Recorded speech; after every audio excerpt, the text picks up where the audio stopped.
La producción arquitectónica en la Ciudad de México es vasta y compleja.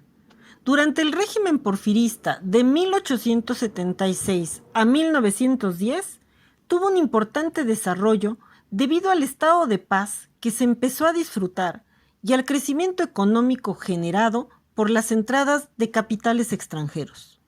Se renovaron puertos y canales, y los ferrocarriles crecieron a tal grado que cruzaron a lo ancho y a lo largo el país. Por otra parte, acorde con el espíritu modernizador de la época, las nuevas colonias de la periferia de la ciudad, como la Juárez o la Roma, empezaron a construirse bajo la influencia de modelos arquitectónicos como el eclecticismo y el Art Nouveau. Un punto de quiebre en este proceso fue el majestuoso proyecto porfirista del Palacio Legislativo, del cual solo se construyó la estructura metálica debido al estallido revolucionario de 1910, y que como paradoja de la historia se convertiría en un referente del nuevo régimen político y de la Ciudad de México.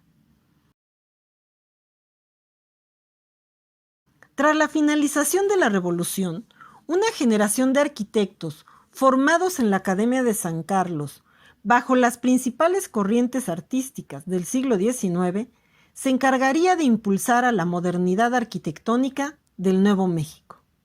Destaca la obra de Carlos Obregón Santacilia, considerado como uno de los mayores promotores del movimiento llamado Arquitectura de la Modernidad. De esta manera, entre 1920 y 1930, se construyeron casas y edificios de estilo neocolonial, nacionalista y art déco, que aún se pueden observar en las colonias como Polanco, Condesa y Chapultepec. Estas nuevas corrientes arquitectónicas hicieron uso de nuevos materiales, como el concreto armado y el hierro, que posibilitaron grandes alturas y claros, cubiertas enormes e innovaciones como el elevador. Acercarse a los arquitectos de la Revolución es ver una época que marcó la vida de la Ciudad de México y heredó un gran patrimonio cultural a los capitalinos y al país.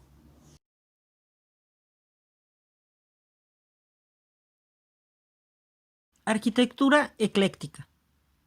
Ecléctico es una combinación de diversos estilos, ideas o posibilidades.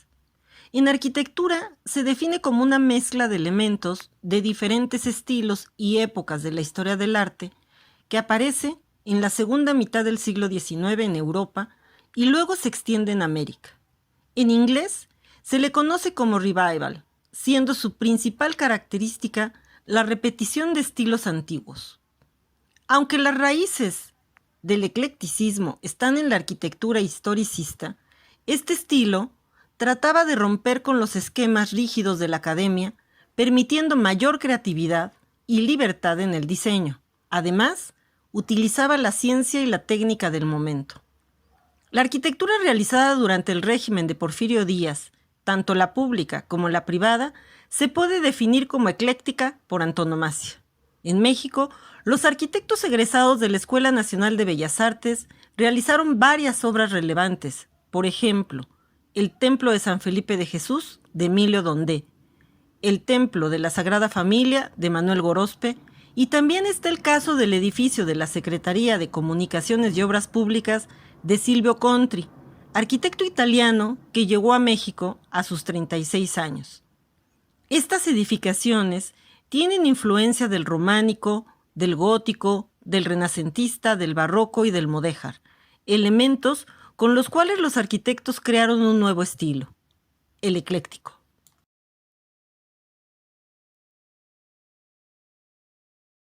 Arquitectura Art Nouveau.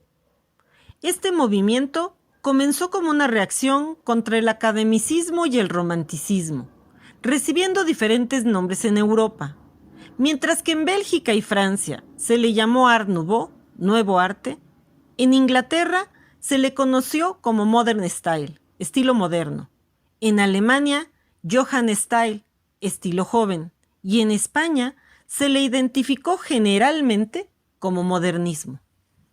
Los iniciadores del Art Nouveau fueron los belgas, con el arquitecto Victor Horta, que nació en 1861 y murió en 1947. Fue quien estuvo a la cabeza de este movimiento, quien escogió algunos elementos de la naturaleza, especialmente los tallos de las plantas, para plasmarlos en sus obras. Otros elementos de este estilo que podemos observar decorando los capiteles, jambas, dinteles y balaustres fueron hojas, flores, cabezas o rostros. Detalles que, lejos de ocultar la arquitectura, la destacaban. La decoración Art Nouveau incluyó elementos orgánicos muy estilizados, acompañados de líneas en forma de latiguillos en cenefas y motivos ornamentales. La arquitectura Art Nouveau tuvo vida corta, casi 25 años, y muchas de las obras principales han sido ya demolidas.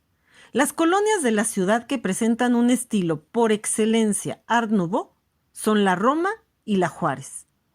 Empero, también en otros barrios se realizaron edificaciones en ese estilo. En México, el Art Nouveau fue la entrada a la modernidad arquitectónica y se desarrolló entre los años 1920 a 1940.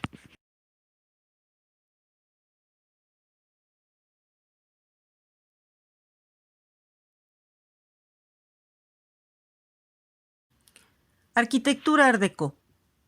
El Art Deco fue un movimiento que surgió en la década de 1920 y se manifestó en artes como la pintura, el diseño gráfico, la moda, la escultura y sobre todo en la arquitectura. A diferencia del Art Nouveau, cuyas líneas ondulantes lo definen, en este nuevo estilo predominarán las rectas y curvas rígidas con sentido geométrico. En la arquitectura, su influencia llegó a casi todo el mundo, en especial a Europa, Estados Unidos, Canadá y América Latina. En México, en la colonia Hipódromo de la Condesa, fue donde más se desarrolló. El Art Deco también apareció en la arquitectura popular, en las colonias como la Roma, Escandón, Doctores, Obrera y el mismo Centro Histórico. Fue impulsado por los arquitectos más vanguardistas del momento, como Carlos Obregón Santacilia, con el Monumento a la Revolución y la Secretaría de Salubridad, Federico Mariscal, con el interior del Palacio de Bellas Artes, Joaquín Capilla, con el Frontón México, Francisco J. Serrano, con el edificio Basurto, y Juan Segura Pesado, con el edificio Ermita. Este estilo moderno se encuentra relacionado con la aplicación de los nuevos sistemas y materiales constructivos, sobre todo el uso del concreto armado, el acero, mármoles de colores y el vidrio, elementos que permitieron las realizaciones más audaces para su momento, desde casas habitación, mobiliario urbano con fuentes, parques, hasta edificios considerados en ese entonces como rascacielos. Una muestra de ello es el edificio de la Nacional, de más de 13 pisos, obra del arquitecto Manuel Ortiz Monasterio, con Bernardo Calderón y Luis Ávila.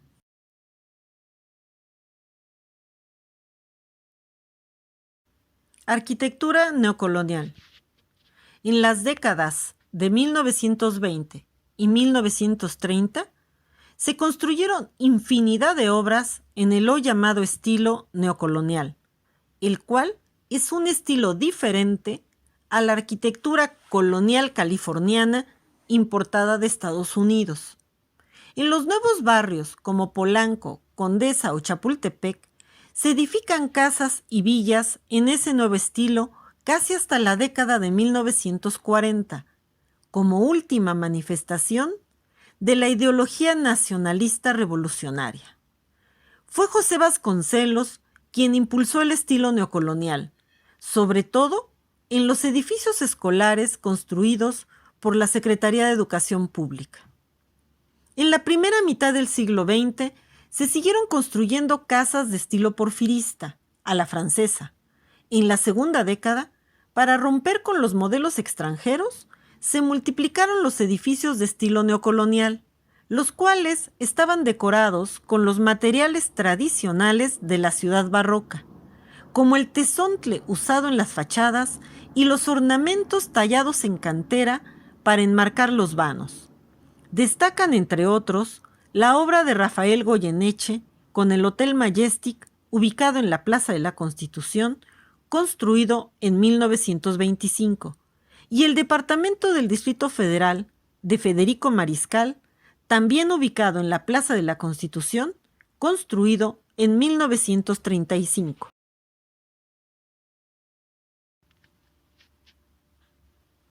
Arquitectura de la modernidad. Una vez concluida la Revolución de 1910, algunos de los arquitectos formados en el Porfiriato se van a convertir en los ideólogos de la modernidad arquitectónica de México, profesionistas que van a cambiar la manera de construir, apoyados en los nuevos sistemas y materiales. A principios del siglo XX, el arquitecto Nicolás Mariscal, en conjunto con los que alguna vez fueron sus alumnos de arquitectura colonial, desarrolló nuevos proyectos. La modernidad en la arquitectura mexicana se ve claramente influenciada por los movimientos que aparecieron a principios del siglo XX en Europa y Rusia, como son el futurismo, el constructivismo ruso y el funcionalismo.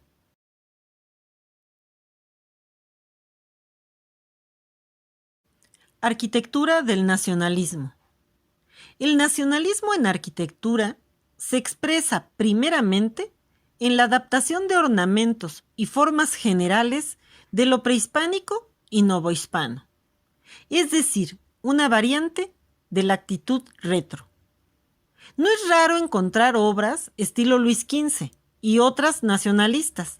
Miguel de la Torre, en 1921, proyectó un edificio con dos fachadas a escoger, una francesa y otra neocolonial. Años después, el nacionalismo construyó, para las necesidades colectivas más indispensables, escuelas, hospitales y viviendas.